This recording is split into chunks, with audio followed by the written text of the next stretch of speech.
Keadaan yang paling biasa kami lihat pada kanak-kanak dengan penyakit reumatik ialah satu keadaan yang dipanggil artritis idiopatik juvenil.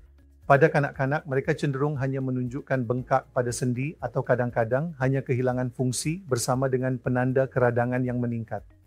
Tiada ujian darah tertentu yang boleh membantu untuk membuat diagnosis. Diagnosis artritis idiopatik juvenil hanya dibuat dengan menolak penyakit-penyakit lain. Sebab mengapa kita perlu melihat kanak-kanak ini seawal mungkin ialah lebih awal kita campur tangan, prognosis mereka akan menjadi jauh lebih baik, hasilnya juga lebih baik dan kita boleh mengelakkan kecacatan serta ketidakupayaan pada kanak-kanak ini serta dapat meningkatkan kualiti hidup mereka.